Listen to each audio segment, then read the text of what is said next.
I'm Eric Rosales in Washington, D.C. Tonight on EWTN News Nightly, winners and losers. We have the big takeaways from the latest primaries. Wolves in white coats. A new government report exposes how industries are profiting off so-called gender medicine. Do not be afraid. The Latin Patriarch of Jerusalem encourages the faithful in the last remaining Christian village in Palestine to stay strong during troubled times. And sacred music.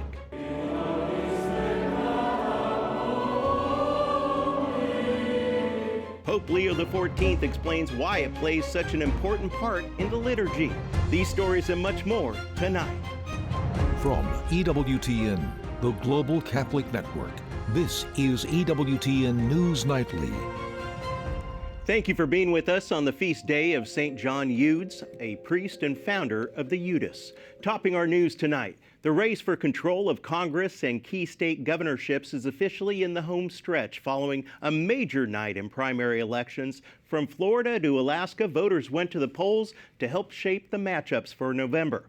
Let's begin in the state of Florida, where Congressman Byron Donalds won the Republican nomination for governor and could become the first black governor of the state. Individual opinions and passionate supporters are the beauty of our conservative movement.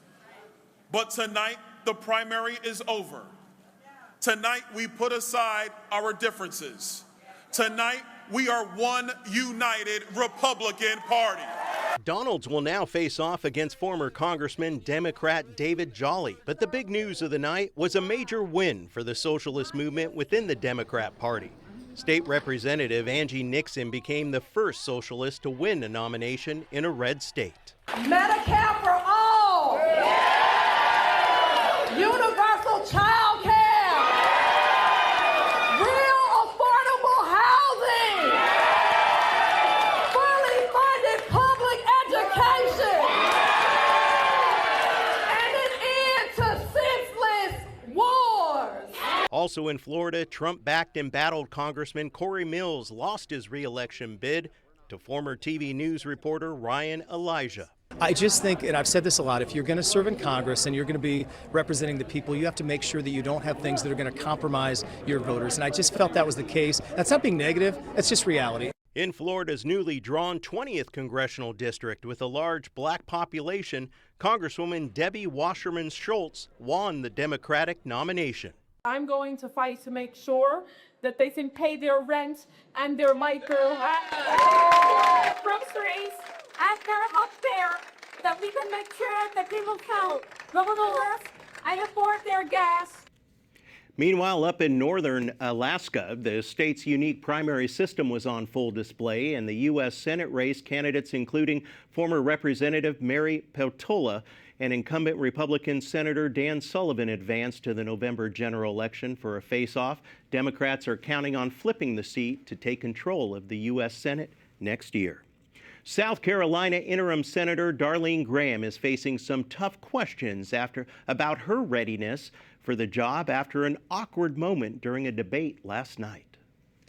Are Taiwan and the South China Sea national security issues for the United States, and if so, why or how? I'm just going to be honest here. I'm not on national security. I'm not that informed on national security, but I do support the military. My brother was in the Air Force for 33 years, so I will do everything I can to support the military. My dad was in the Army. I'm not a polished politician up here. National security is not my thing. By the way, Graham, who has not previously held an elected office, is in a face-off against Congressman Ralph Norman in next Tuesday's Republican special primary runoff. President Trump has endorsed Graham and is set to campaign for her in Myrtle Beach on Friday. President Donald Trump says that we've come to a deal with Canada. The president is now delaying a 50% tariff on $20 billion worth of Canadian imports. This comes after the two countries reached a last-minute deal hours before the sanctions were set to go into effect. The president also added today that the tariffs are non-existent for all U.S. farmers. Let's check in with White House correspondent Owen Jensen with the latest. Owen. Eric, good evening to you. Tonight, President Donald Trump calls it a very fair deal for both. He says our farmers and manufacturers are going to be thrilled. President Donald Trump welcomes cryptocurrency leaders to the White House Roosevelt Room just hours after announcing a potential deal with Canada to avoid tariffs.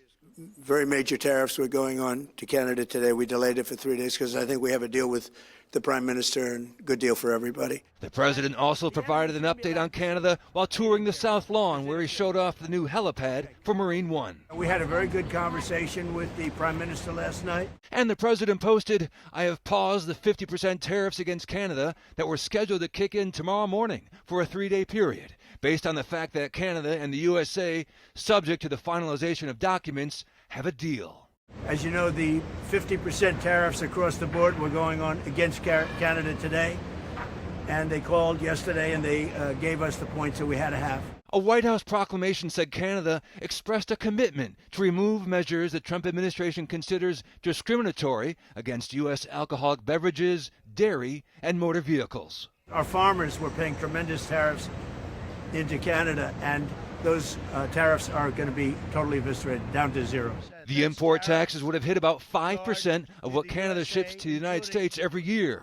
Canada threatened to retaliate against any new tariffs with levies of its own. President Trump's tariff policy, on again, off again, arbitrary, capricious, malicious, it has hurt families in Illinois and across the country.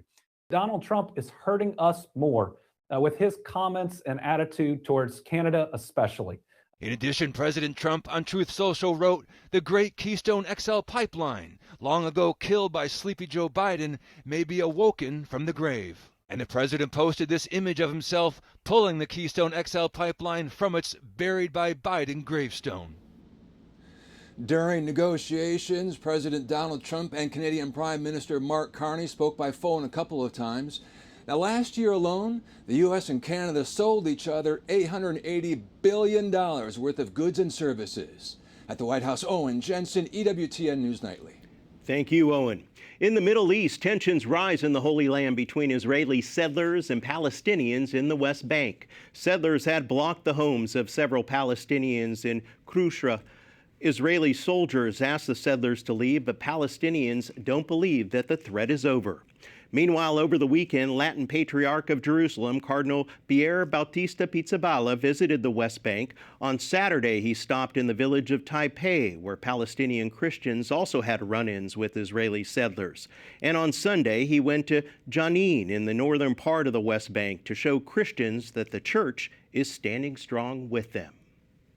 Let's bring in Michael J.L. Lasavita, Director of Communications at CNEWA, the Catholic Near East Welfare Association, which provides humanitarian and pastoral support to Christians across the Middle East. Michael, you do tremendous work in the area. Thank you so much for joining us. Eric, thank you very much. It's a pleasure to be with you. Well, let's talk about Cardinal Pizzaballa. You know, he just celebrated Mass there in the West Bank, and he was telling the Christian community not to be afraid and that the church will not abandon them. That is a message that they really need to hear. Absolutely, especially now when those very same people are under siege, so to speak, at this interesting time in their lives. Taipei is the last Christian village in the West Bank, in the Palestinian territories, and divided, basically, I don't want to say divided, but Greek Orthodox and Roman Catholic communities specifically, and Greek Melkite, Greek Catholic. So to have one of the patriarchs, of course, the Latin Patriarch, being present with them on the solemnity of the Feast of the Assumption, to assure them that they will not be abandoned, that we have not forgotten them, is really important when they feel that they're in danger of losing their homes and their livelihoods. And our viewers may not know about the area of Taipei there, but, you know, the Christian village, what's life like for the people out there? Well, it's historically an agricultural village. It's surrounded by agricultural lands, olive groves, and oranges and things of that nature. It's quite a bustling place. Yeah, people don't realize that, people are being killed there, correct? Well, not necessarily killed in Taipei, but they are under siege. What that means is violence. Their fields are being torched, cemetery, even an ancient church dedicated to St. George, who was a very popular saint in the Palestinian community, among Muslims as well as Christians, interestingly enough. And an ancient church there was vandalized last year, or set afire.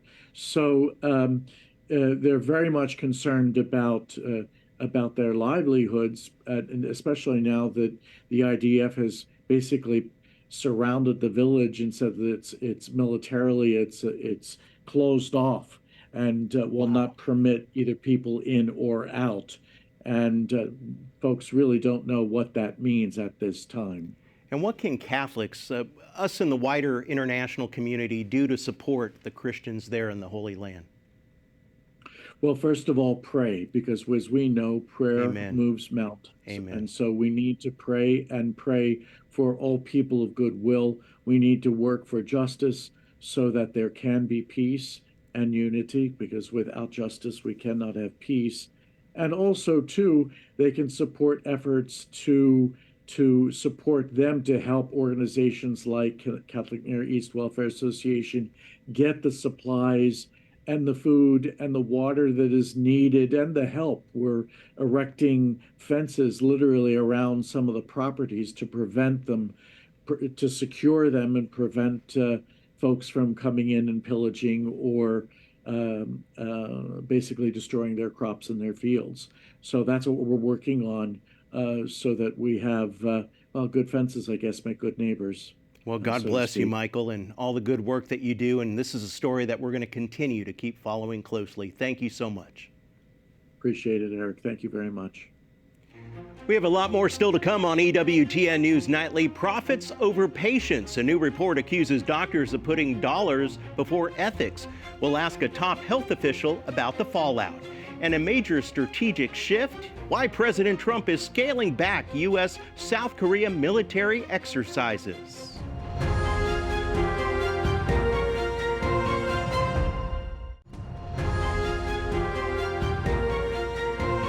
Welcome back. President Trump has the Korean Peninsula on his mind, and like the 38th parallel, it is split between the North and the South. Well, today the president confirmed that he plans to meet with North Korean leader Kim Jong-un this year, but in a statement carried on state media, the sister of the supreme leader cast doubt on the president's statement, saying that she knew absolutely nothing about the supposed communication.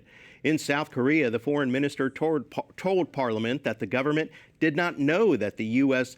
South Korea drills were cut short until they read it on President Trump's Truth social media site. And joining us now is Andrew Harding, policy analyst for national security and Indo-Pacific affairs at the Heritage Foundation. Andrew, thank you so much for joining us. As we know, the military exercises that take place between the U.S. and South Korea forces are already taking place, and a possible attack against North Korea, they prevent that, but President Trump has ordered them to be scaled back. And what's interesting is South Korea just found out about this on social media. What's your reaction? Well, thanks for having me. I think what we're seeing here is President Trump has long made clear that he is hoping for allies and partners to provide more support during the Iranian conflict. And I think the president is at this point looking at South Korea as someone to step up more. So this is not a potentially new development, but rather a continuation of the president has viewed allies and partners of the conflict. What makes this more interesting is the North Korea element here, in which the president in the past few days has really increased his interest in open discussions about potentially meeting with North Korean leader Kim Jong-un, in fact confirming just today to reporters that he's looking to meet with him as soon as he can this year. So this is a potential move here in which the president is wanting to create the diplomatic conditions possible for a meeting. So regardless if a meeting happens or not, it's very important that we have a very strong and credible U.S.-South Korea alliance that's important for American interests and ultimately keeps the region more secure and stable. Yeah, the exercise has been cut from 11 days to just 5 days, and scaling back this military exercise, I mean, what does this do for a national security standpoint? Well, a key element of these exercises, the Freedom Shield exercises that have been going on for decades, is that they allow the United States to engage in live fire practices and trainings in the Indo-Pacific. You don't always get to do that. So it's very important for us to be able to have these live fire exercises, work with our South Korean allies, and give U.S. troops that are very prepared for multiple contingencies in a contested region. Of course, you have Kim Jong-un up to the north with nuclear weapons, and of course, you have the Chinese Communist Party that is certainly looking for potential activity, whether it's in Taiwan or whether it's in the South China Sea. So this is a very important exercise for the United States to get practical training that can be used during an actual contingency. Yeah, no doubt our adversaries like China are watching this very closely. What message does this send to South Korea and to the American allies out there in that area? Well, I think what the president is trying to do here, and this goes back to a general theme, is he wants to see American allies and partners provide more direct support for United States interests on a global scale here, which, of course, that is not new with President Trump. But really, when we think about the Indo-Pacific, it is very important that we have the strongest alliances possible, and that means working closely with our allies when it comes to coordinating announcements, when it comes to these types of exercises, ensuring that we're able to maintain deterrence in the Indo-Pacific that ensures that China or North Korea decide that they're not going to take an action, that they understand that the United States and our great, strong allies are capable allies, or model allies that have stepped up for defense spending, that have provided the necessary financial commitments and investments for their defense, ensures that we're going to maintain a peaceful region. So that's, I think, what the president should be articulating for, and this alliance is going to continue in a strong way for many years ahead. Andrew, always great to get your insight. Thank you so much. Thank you. Are doctors putting profits before ethics? Treating children with dangerous drugs and life-changing surgeries that they don't need, all enriching themselves. Wolves in white coats. A newly released Department of Health and Human Services report is taking aim at some in the medical profession keen to treat children suffering from so-called gender dysphoria, raising serious questions about doctors' decisions, the process, and even possible insurance fraud.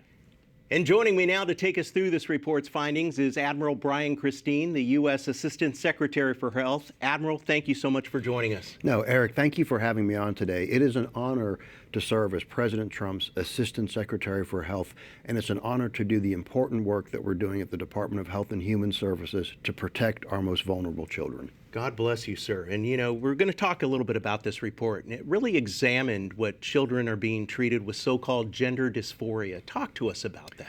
Well, gender dysphoria is a real condition. It is a psychological condition. It's a rare condition. It is not a common condition. In the past, it's almost always been in adult men. But what we've seen over the past 10 to 15 years is this social contagion, this change where there are more and more of our minors who are now saying that they identify with the opposite gender. And this has been particularly increasing in young girls. Yeah, the report really examines the science behind puberty blockers and cross-sex hormones. And what does the evidence actually say about the long-term risks for these children? No, thank you for asking that question, because we last year produced a report through the Department of Health and Human Services, our Gender Dysphoria in Minors report, that showed that the evidence does not support, the science does not support using sex-rejecting procedures. In other words, cross-sex hormones, castrating chemicals, and mutilating surgeries on these children. There was a report called the Cass report out of the United Kingdom that came to the same conclusion, that the evidence supporting these kind of sex-rejecting procedures, the evidence just isn't strong, it just isn't there. What does work for these kids, because again, you will have some youth who do have gender dysphoria, again, a psychological condition. What does work is competent, compassionate mental health care and support, not simply mental health care that affirms their gender ideology. I mean mental health care that addresses the psychological issues going on with these kids, supports them, and helps them work through these issues so they come out the other side where they're happy in their skin. They don't need sex-rejecting procedures.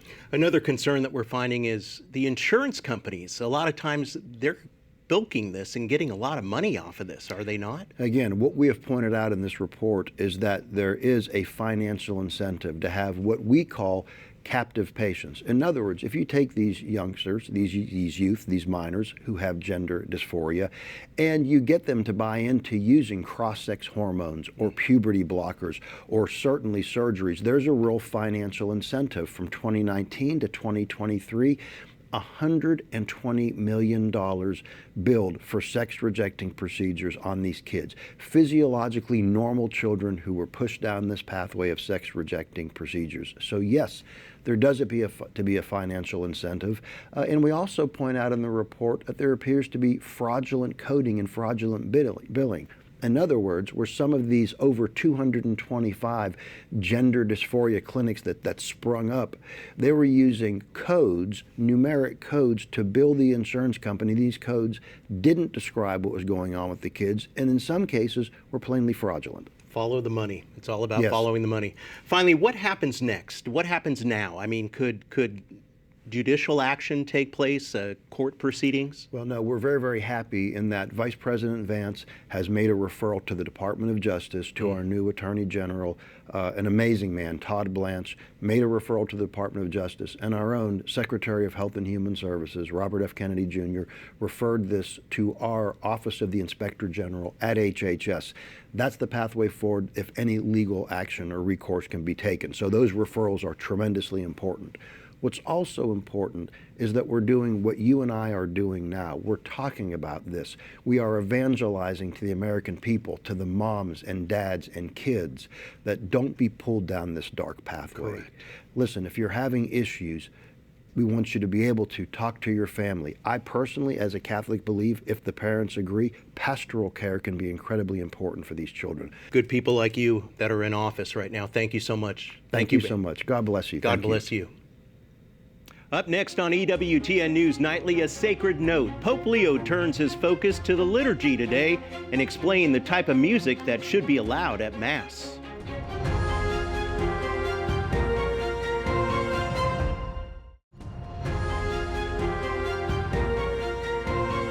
At his general audience today, Pope Leo XIV focused on music and its role in the liturgy. EWTN News' Brian Schumacher reports from Rome.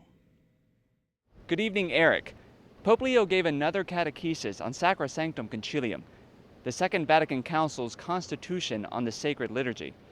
And today, he looked at which music is acceptable at the Mass. The Council places great value on Gregorian chant, but does not exclude other genres of sacred music from the celebrations. Altri generi di musica sacra.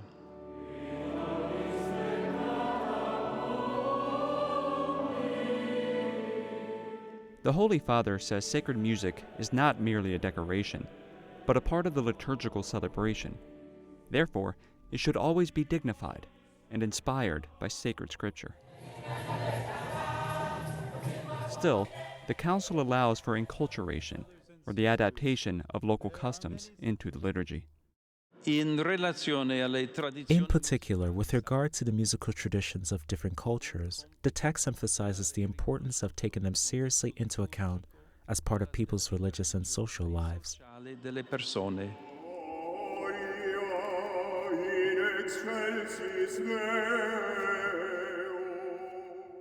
As far as which instruments are allowed, the Council Fathers give special attention to the organ. But, as Pope Leo notes, others are allowed as well.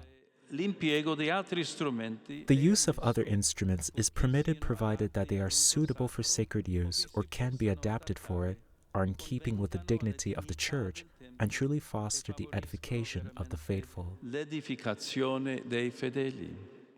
Pope Leo ended with a nod to the Church Fathers, saying that they saw liturgical song as a symbol of ecclesial communion, where each of us sing in unison with Christ to our Heavenly Father. In Rome, Brian Schumacher, EWTN News Nightly. Thank you, Brian. We want to thank you for watching tonight. Remember, you can follow us on social media, Facebook, X, and Instagram at EWTN News Nightly. I'm Eric Rosales. Have yourself a wonderful night y vaya con Dios.